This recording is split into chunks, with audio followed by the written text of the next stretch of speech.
En ce qui concerne l'utilisation ou non d'une agrafe pour la pêche des carnassiers, je vais dire un grand oui pour les fluorocarbones qui seront de grosse taille, donc surtout pour la pêche des brochets.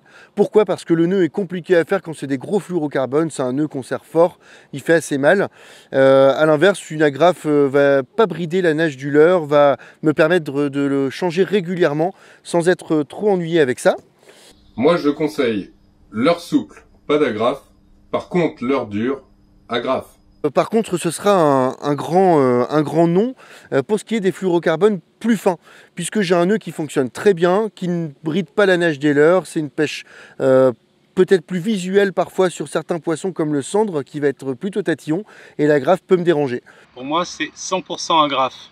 Non pas que j'ai pas confiance en des nœuds de raccord divers et variés, ou des boucles, mais j'ai absolument confiance en mon agrafe à 100%. Une fois qu'on a compris qu'une agrafe, c'est comme un ressort, elle a les ouvertures, les fermetures, elle a un cycle. Au bout d'un certain cycle, elle est cuite, il faut la jeter.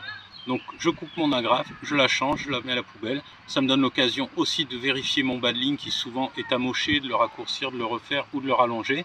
Donc c'est avec agrafe, et je le redis, une agrafe a une durée de vie limitée. Demandez à un enfant de 13 ans s'il met des agrafes ou pas. La réponse est vite faite. C'est oui, car en mer et en bateau, on a besoin de changer de leurre très rapidement. Le fond varie beaucoup. Et si on ne met pas d'agrafe, notre fluoro rétrécit à chaque fois qu'on change de leurre. Alors pour ma part, je suis complètement contre. Voilà, c'est un produit que je n'utilise plus du tout, que j'ai éliminé de mes boîtes depuis bien longtemps. Ça m'a causé la perte de trop nombreux poissons, des jolis poissons en plus. Val, mon petit frère qui est là aujourd'hui, qui m'aide, en a fait les frais aussi, je pense qu'il s'en rappelle très bien. Voilà, donc une agrafe qui explose sur un rush, ça nous est déjà arrivé. Pour moi, l'agrafe est à bannir pour les pêches en mer. J'ai pour habitude de faire des nœuds. La raison, c'est que les agrafes, à force de lancer, à force de choquer la canne pendant les tractions, les petites accroches qu'on peut avoir sur le fond, l'agrafe peut s'abîmer, s'ouvrir, s'allonger et à la fin casser. Ou même sur un prochain lancer, carrément s'ouvrir et là on perd le leurre. Ah, je les entends déjà. Ouais, moi les agrafes, je suis totalement contre. J'ai perdu un brochet de 2,70 m à cause d'une agrafe qui s'est ouverte et qui était vraiment pas discrète du tout. Bah désolé les gars, moi je suis à fond sur les agrafes. J'ai toujours pêché avec une agrafe, et puis si vous regardez mes combos, il y a toujours une agrafe qui pend en bas de mon bas de ligne. Il n'y a pas plus rapide qu'une agrafe pour changer de leurre.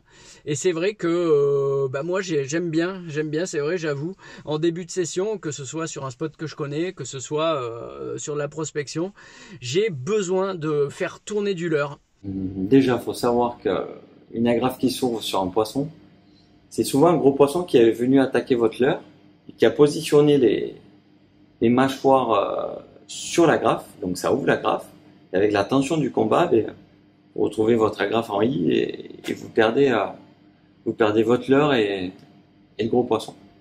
Donc pour remédier à ça, il faut choisir une bonne agrafe de qualité, assez dure à ouvrir et assez forte de fer. J'aime bien quand même les agrafes qui sont plutôt foncées, et ça tombe bien parce que chez Savage j'en ai celle-ci, les X-Snap, donc elles sont noires, et du coup ça me permet aussi, quand elles commencent à perdre cette couleur, de me dire là elles commencent à être usées, attention, elles peuvent être fragilisées, dû à l'ouverture fermeture, elles peuvent casser quand même au bout d'un moment. Ça m'est jamais arrivé quand même sur ces modèles. Moi les agrafes, je suis entièrement pour, j'en utilise tout le temps, et je pense même honnêtement qu'aujourd'hui j'aurais du mal à m'en passer quand je pars à la pêche, parce que je trouve que c'est un outil qui est hyper pratique. Et surtout c'est le meilleur outil quand on n'a pas envie de se prendre la tête. Et surtout ça va permettre de trouver le pattern beaucoup plus rapidement. On va arriver sur un poste, tiens il y a un herbier, hop, on fout un spinner, on pêche, rien dans l'herbier, je vais foutre un crank, je vais pêcher en plein eau, rien en plein eau, le vent se lève, il y a des rochers, je vais foutre un shatter, et comme ça on gratte et on cherche. Bon, je suis plutôt contre l'utilisation des agrafes, en guidage mais pas que. Parce que du coup, pour toutes mes pêches en mer, je n'utilise pas d'agrafe. Parce que j'ai eu pas mal de déconvenues, notamment sur des gros maigres, où en amenant le poisson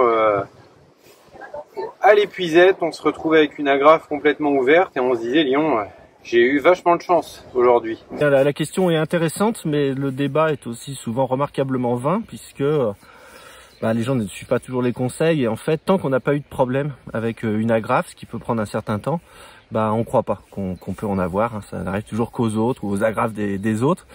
Mais il se trouve que c'est vrai, si les problèmes avec les agrafes qui s'ouvrent toutes seules en particulier sont extrêmement rares, ces faits généralement surviennent le plus souvent avec des très gros poissons.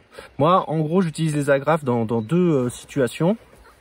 La première c'est quand je dois changer souvent de leurre, que je suis encore un peu en train de chercher le pattern. Et donc là effectivement pour pas avoir mon baddling qui est raccourci à vue d'œil et que je dois changer en pleine partie de pêche, effectivement j'ai commencé par mettre une agrafe, je vais chercher, puis dès que j'ai trouvé, je vais commencer à attacher le leurre en direct au bout de la ligne.